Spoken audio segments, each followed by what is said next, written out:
Jamais sans la grâce, une dévotion matinale proposée par l'Église évangélique de la grâce en collaboration avec l'Institut théologie de Cotonou.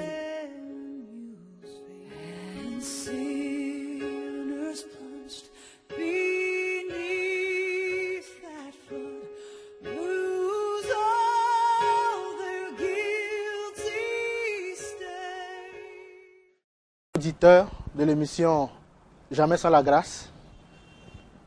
C'est encore un privilège pour moi de vous retrouver aussi nombreux ce matin.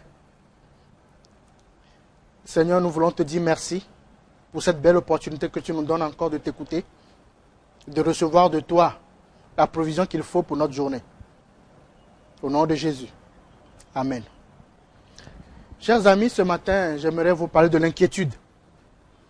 Vous savez, l'inquiétude est l'une des stratégies que le diable utilise pour nous enlever les opportunités que Dieu nous donne, les opportunités qu'on a de mieux connaître Dieu, les opportunités qu'on a de croître avec Dieu. Vous savez, de tous les problèmes que l'homme rencontre, Jésus a pris le temps d'enseigner sur l'inquiétude. Matthieu 6, on va lire juste deux versets, verset 25 et verset 26. C'est pourquoi je vous dis, ne vous inquiétez pas pour votre vie de ce que vous mangerez, ni pour votre corps de ce que vous serez vêtu. La vie n'est-elle pas plus que la nourriture, et le corps plus que le vêtement?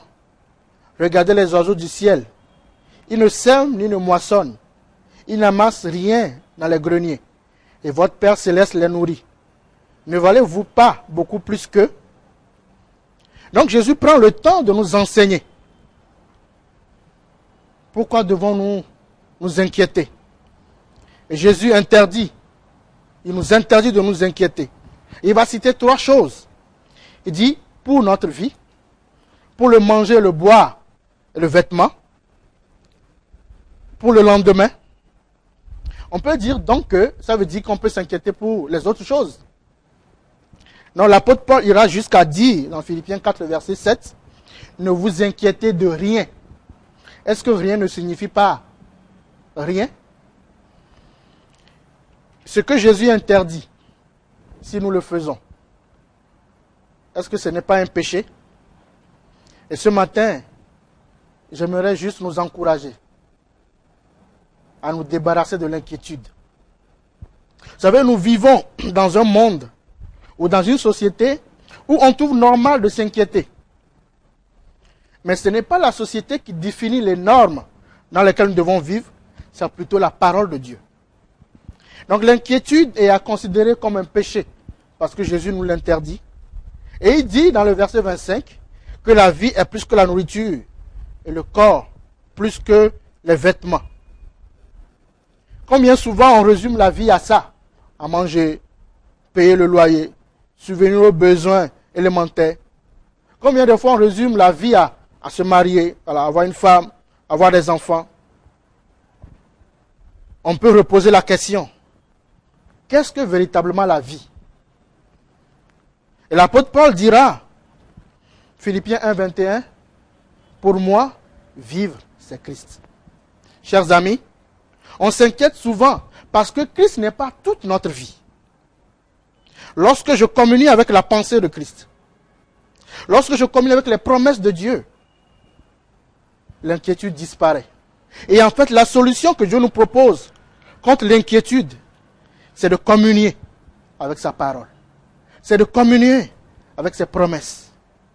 Proverbe 12, le verset 25 nous dit, l'inquiétude dans le cœur de l'homme l'abat, mais une bonne parole le réjouit. Ce dont nous devons nous nourrir aujourd'hui, ce dont nous devons nous nourrir chaque jour, c'est de la parole. Pas de l'inquiétude, mais de la parole de Dieu. Les inquiétudes nous proposent juste une chose, la souffrance. Et Dieu lui nous propose autre chose, de communier avec ses promesses pour que nous puissions vivre. Que notre désir de communier avec la parole de Dieu, de communier avec Dieu, de communier avec ses promesses, soit plus fort que les cris de nos besoins. Chers amis, ce matin, Dieu nous appelle et Dieu nous propose de nous débarrasser de l'inquiétude et de communier simplement avec ces belles promesses, ces précieuses et glorieuses promesses. Vous savez, le corps sert simplement à communier avec le Créateur, à l'adorer, à le glorifier. Et lorsque je comprends cela, je ne vis plus dans l'inquiétude. Et l'inquiétude prouve simplement que j'ai une mauvaise définition des choses. Parce que la vie n'est pas les choses matérielles qui sont autour de moi. La vie, c'est Christ, c'est le connaître, c'est communier avec ses promesses.